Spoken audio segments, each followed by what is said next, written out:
Hello everyone, welcome back to my channel. तो आज के वीडियो में हम देखने वाले हैं एनसीईआरटी क्लास 11 का पॉलिटी, जिसमें आज हम देखेंगे चैप्टर 4 जो कि है social justice.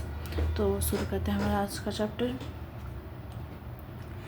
Just as we intuitively understand what love means, even if we can not explain all its different sets of meaning, we also have an intuitive understanding of justice, even though we may not be able to define it precisely. In that sense, justice is a lot like love. In addition, both love and justice evoke passionate responses from their advocates. And as with love, no one hates justice. Everyone wants justice for oneself and to some extent for others also. But unlike love, which is an aspect of our relationships with a few people whom we know well, justice concerns our life in society, the way in which public life is ordered, and the principles according to which social goods and social duties are distributed among different members of society. As such, questions of justice are of central importance for politics. After going through this chapter, you should be able to identify some of the principles of justice which have been put forward in different societies and at different periods of time. Explain what it means by distributive justice. Discuss John Rawls' argument that a fair and just society would be in the interest of all members and could be defended on rational grounds.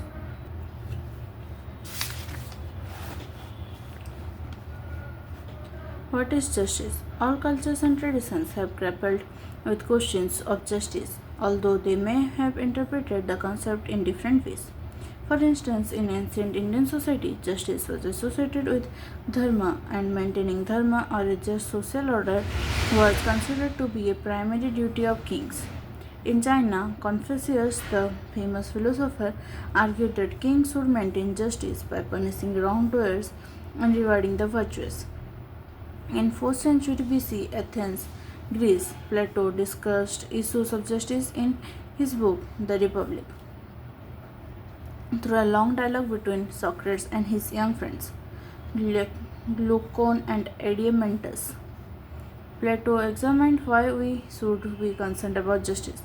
The young people asked Socrates why we should be just. They observed that people who were unjust seemed to be much better off than those who were just. Those who twisted rules to serve their interest, avoided paying taxes, and were willing to lie and be deceitful were often more successful than those who were truthful and just. If one were smart enough to avoid being caught, then it would seem that being unjust is better than being just. You may have heard people expressing similar sentiments even today. They said that to do injustice is by nature good, to suffer injustice evil, but that the evil is greater than the good. And so when men have both done and suffered injustice and have had experience of both, not being able to avoid the one and often the other, they think that they had better agree among themselves to have neither. Hence there arise laws and mutual covenants, and that which is ordained by law is termed by them lawful and just. Glaucon to Socrates in the Republic. Socrates reminds these young people that if everyone were to be unjust, if everyone manipulated rules to suit their own interest, no one could be sure of benefiting from injustice. Nobody would be secure, and this way likely to harm all of them. Hence, it is in our own long-term interest to obey the laws and be just. Socrates clarified that we need to understand clearly what justice means in order to figure out why it is important to be just. He explained that justice does not only mean doing good to our friends and harm to our enemies or pursuing our own interests. Justice involves the well-being of all people, just as a doctor is concerned with the well-being of his or her patients. Similarly, the just ruler or the just government must be concerned with the well-being of the people. Ensuring the well-being of the people includes giving each person his due. The idea that justice involves giving each person his due continues to be an important part of our present-day understanding of justice. However, our understanding of what is due to a person has changed from time to time of Plato. Today, our understanding of what is just is closely linked to our understanding of what is due to each person as a human being. According to the German philosopher Immanuel Kant, human beings possess dignity. If all persons are granted dignity, then what is due to each of them is that they have the opportunity to develop their talents and pursue their chosen goals. Justice requires that we give due and equal consideration to all individuals. Equal treatment for equals. Although there might be broad agreement in modern society about the equal importance of all people, it is not a simple matter to decide how to give each person his or her due. A number of different principles have been put forward in this regard. One of the principles is the principle of treating equals equally. It is considered that all individuals share certain characteristics as human beings. Therefore, they deserve equal rights and equal treatment. Some of the important rights which are granted in most liberal democracies today include civil rights such as the right of life, liberty, and property, political rights like the right to vote, which enables people to participate in political processes, and certain social rights which would include the right to enjoy equal opportunities with other members of the society. Apart from equal rights, the principle of treating equals equally would require that people should not be discriminated against on grounds of class, caste, race, or gender. This would be judged on the basis of their work and actions and not on the basis of the group to which they belong. Therefore, if two persons from different castes perform the same kind of work, whether it is be breaking stones or delivering pizzas, this would receive the same kind of reward. If a person gets 100 rupees for some work and another receives only 75 rupees for same work because they belong to different castes, then it would be unfair or unjust. Similarly, if a male teacher in a school gets a higher salary than a female teacher, then this difference would also be unjustifiable and wrong. Proportionate justice. However, equal treatment is not the only principle of justice. There could be circumstances in which we might feel that treating everybody equally would be unjust. How, for instance, would you react if it was decided in a school that all those who did an exam should get equal marks because they are all students of the same school and did the same exam? Here you might think it would be more fair if the students were divided marks according to the quality of their answer papers and also possibly the degree of effort that they had put in. In other words, provided everybody starts from the same baseline of equal rights, justice in such cases would mean rewarding people in proportion to the scale and quality of their effort. Most people would agree that although people should get the same reward for the same work, it would be fair and just to reward different kinds of work differently. If we take into account factors such as the effort required, the skills required, the possible dangers involved in that work, and so on. If we use this criteria, we may find that certain kinds of workers in our society are not paid a wage which takes such factors sufficiently into account. For instance, miners, skilled craftsmen, or people in sometimes dangerous but socially useful professions like policemen may not always get a reward, which is just if we compare it to what some others in society may be earning. For justice in society, the principle of equal treatment needs to be balanced with the principle of proportionality. Recognition of special needs. A third principle of justice which we recognize is for a society to take into account special needs of people while distributing rewards of duties. This would be considered a way of promoting social justice in terms of their basic status and rights as members of the society. Justice may require that people be treated equally, but even Non-discrimination between people and rewarding them proportionately to their efforts might not be enough to ensure that people enjoy equality in other aspects of their lives in society, not that the society as a whole is just. The principle of taking account of the special needs of people does not necessarily contradict the principle of equal treatment so much as extend it because the principle of treating equals equally could imply that people who are not equal in certain important respects could be treated differently. People with special needs or disabilities could be considered unequal in some particular respect and deserving of special help. But it is not always easy to get agreement regarding which inequalities of people should be recognized for providing them special help. Physical disabilities, age or lack of access to good education or health care, and some of the factors which are considered grounds for special treatment in many countries. It is believed that if people who enjoy very different standards of living and opportunities are treated equally in all respect with those who have been deprived of even the basic minimum needs to live a healthy and productive life, the result is likely to be an unequal society, not an egalitarian and just one.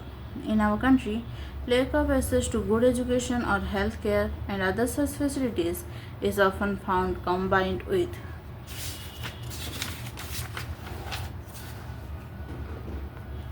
social discrimination on grounds of caste. The Constitution therefore allowed for reservations of government jobs and quotas for admission to educational institutions for people belonging to the scheduled caste and tribes.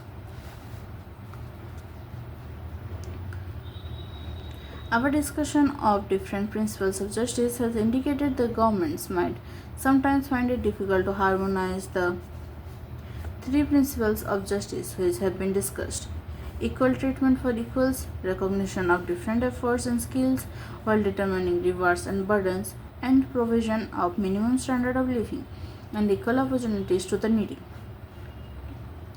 Pursuing equality of treatment by itself might sometimes work against giving due reward to men. Emphasizing dividing merit as the main principle of justice might mean that marginalized section would be at disadvantage in many areas because they have not had access to facilities such as goods, nourishment, or education. Different groups in the country might favor different policies depending upon which principle of justice they emphasize. It then becomes a function of governments to harmonize the different principles to promote a just society. Just distribution. To achieve social justice in society, governments might have to do more than just ensure that laws and policies treat individuals in fair manner. Social justice also concerns the just distribution of goods and services, whether it is between nations or between different groups and individuals within a society. If there are serious economic or social inequalities in a society, it might become necessary to try and redistribute some of the important resources of the society to provide something like a level playing field for citizens. Therefore, within a country, social justice would require not only that people be treated equally in terms of the laws and policies of the society, but also that they enjoy some basic equality of life conditions and opportunities.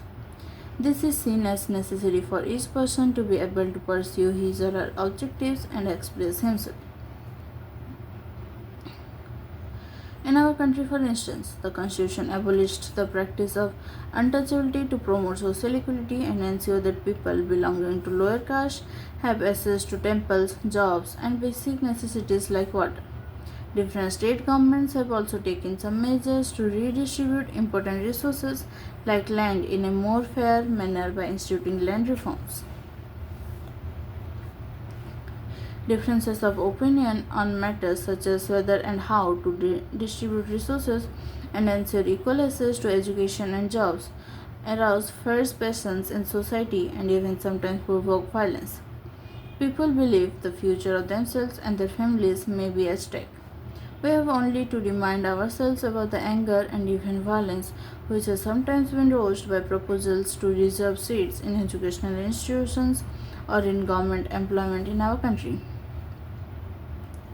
As students of political theory, however, we should be able to calmly examine the issues involved in the terms of our understanding of the principle of justice. Can schemes to help the disadvantaged be justified in terms of a theory of justice? In the next section, we will discuss the theory of just distribution put forward by well-known political philosopher John Rawls. Rawls has argued that there could indeed be a rational justification for acknowledging the need to provide help to the least privileged members of a society. John Rawls' theory of justice. If people are asked to choose the kind of society in which they would like to live, they are likely to choose one in which the rules and organizations of society allot them a privileged position. We cannot expect everyone to put aside their personal interest and think of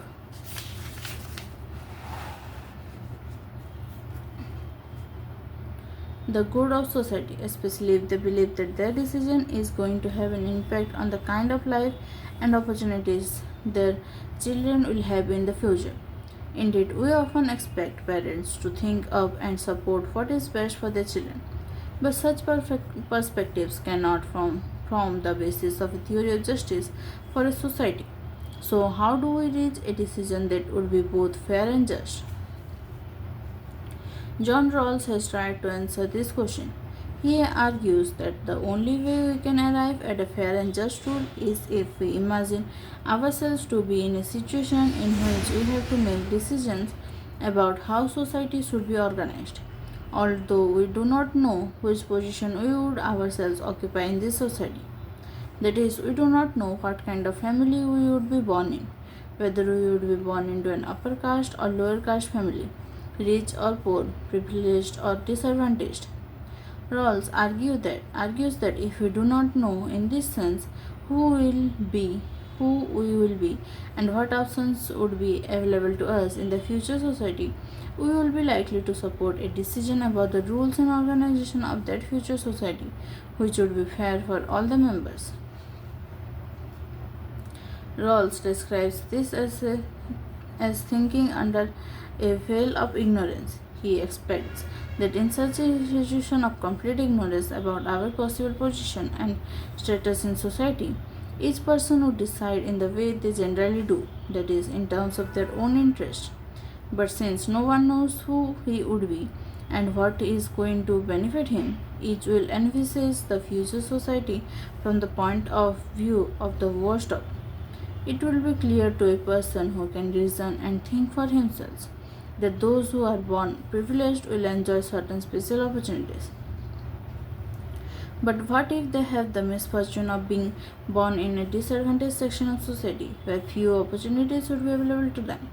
Hence, it would make sense for each person acting in his or her own interest to try to think of rules of organization that will ensure reasonable opportunities to the weaker sections.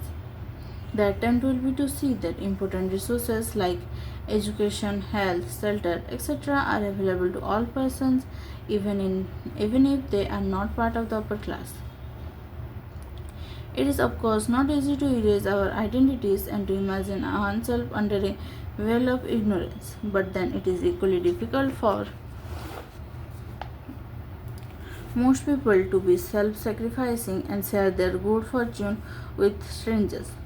That is why we habitually associate self-sacrifice with heroism. Given these human failings and limitations, it is better for us to think of a framework that does not require extraordinary actions. The merit of the veil of ignorance position is that it expects people to be judged to be their usual rational selves. They are expected to think for themselves and choose what they regard to be in their interest. The pertinent thing, however, is that when they choose under the veil of ignorance, they will find that it is in their interest to think from the position of the worst of.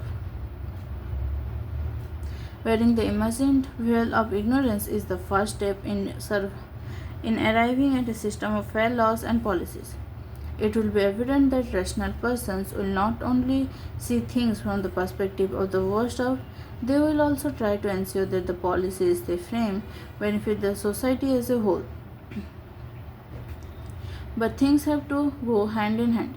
Since no one knows what position they will occupy in the future society, each will seek rules that protect them in case they happen to be born among the worst of. But it would make sense if they also try to ensure that their chosen policy does not also make those who are better off weaker, because it is also possible that they could be born into a privileged position in the future society.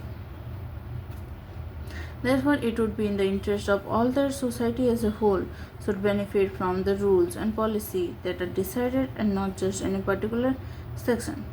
Such fairness would be the outcome of rational action, not benevolence or generosity.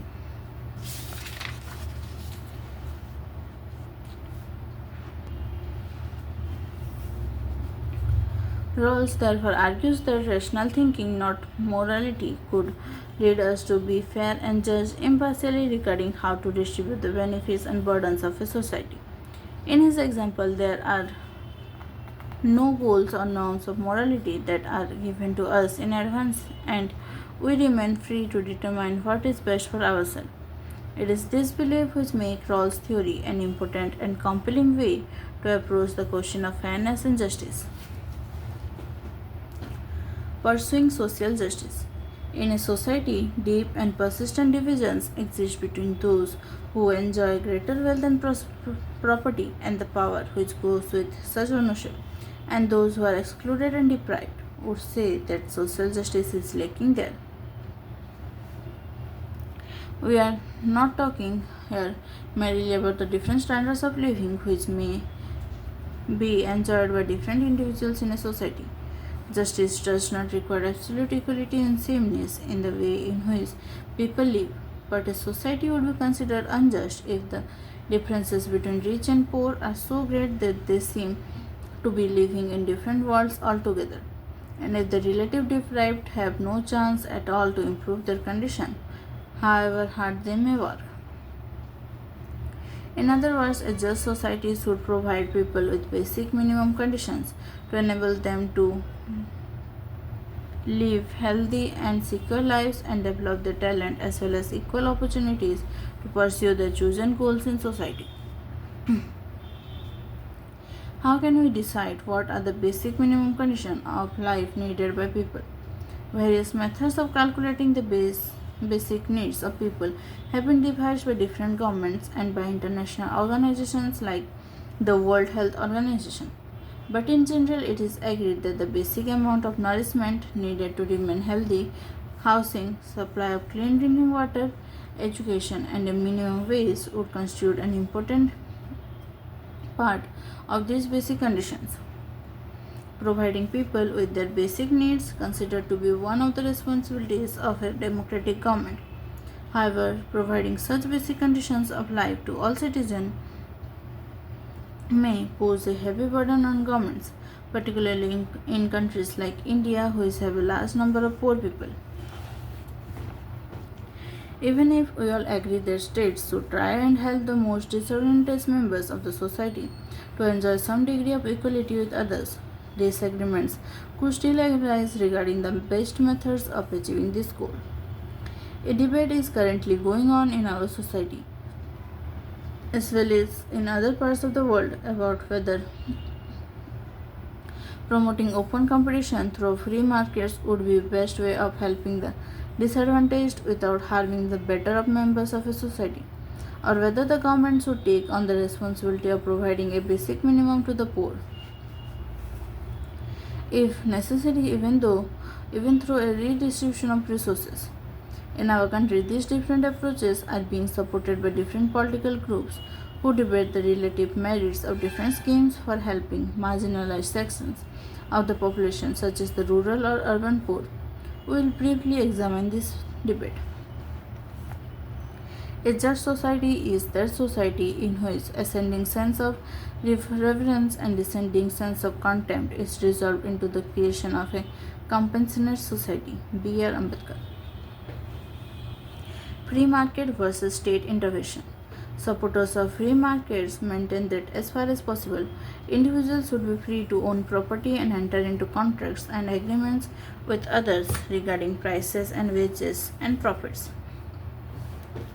They should be free to compete with each other to gain the greatest amount of benefit. This is a simple description of a free market. Supporters of the free market believe that if markets are left free of state interference, the sum of market transactions would ensure overall a just distribution of benefits and duties in society. Those with merit and talent would be rewarded accordingly, while the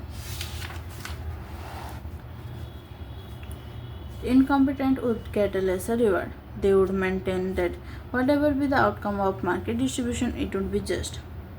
However, not all free market supporters today would support absolutely unregulated markets.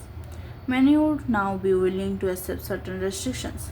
For instance, states could step in to ensure a basic minimum standard of living to all people so that they are able to compete on equal terms.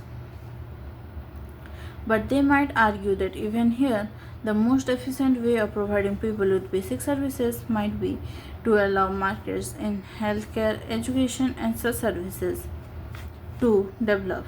In other words, private agencies should be encouraged to provide such services while state policies should try to empower people to buy those services.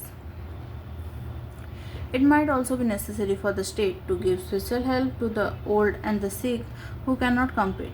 But apart from this, the role of the state should only be to maintain a framework of laws and regulations to ensure that competition between individuals remain free of coercion and other obstacles.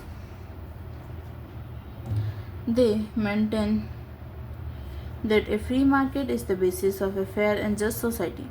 The market, it is said, does not care about the caste or religion of the person. It does not see whether you are a man or a woman. It is neutral and concerned with the talents and skills that you have. If you have the merit, then nothing else matters. One of the arguments put forward in favor of market distribution is that it gives us more choices. There is no doubt that the market system gives us more choices as consumers. We can choose the rice we eat and the school we go to, provided that we have the means to pay for them. But regarding basic goods and services, what is important is the availability of good quality goods and services at a cost people can afford. If private agencies do not find this profitable for them, they may prefer not to enter that particular market or to provide cheap and substandard services. That is why there may be few private schools in remote rural areas, and the few which have been set up may be of low quality. The same would be true of healthcare or housing. In such situations, the government might have to step in. Another argument often heard in defense of free markets and private enterprise is that quality of services they provide is often superior to that provided in government institutions, but the cost of such services may put them out of the reach of the poor. Private business tends to go where business would be most profitable, and hence free markets eventually tend to work in the interest of the strong, the wealthy, and the powerful. The result may be to deny rather than extend opportunities for those who are relatively weak and disadvantaged. Arguments can be put forward on both sides of the debate, but free markets often exhibit a tendency to work in favor of the already privileged. This is why many argue that to ensure social justice, the state should step in to see that basic facilities are made available to all the members of a society. In a democratic society, disagreements about issues of distribution and justice are inevitable and even healthy because they force us to examine different points of view and rationally defend our own views. Politics Politics is about the negotiation of such disagreements through debate. In our own country, many kinds of social and economic inequalities exist, and much remains to be done if they are to be reduced. Studying the different principles of justice would help us to discuss the issues involved and coming to an agreement regarding the best way of pursuing justice. Justice implies something which is not only right to do and wrong not to do, but which some individual person can claim from us as his moral right. J.S. Mill। तो ये है इस chapter का exercise, और इसी के साथ हमारा आज चैप्टर 4 कंप्लीट हो गया है। तो अगर आप चैनल पर नए हैं तो चैनल को सब्सक्राइब कर दीजिए और नोटिफिकेशन आइकन पर क्लिक कर दीजिए ताकि आपको सारे वीडियोस के अपडेट्स मिल सके। और अगर आपको वीडियो अच्छी लगी तो लाइक कर दीजिए, साथ ही अपने दोस्तों के साथ शेयर कीजिए ताकि उन्हें भी हेल्प हो सके। तो हमारा आज का ये सेशन यहीं तक था। Thank you, thanks for watching.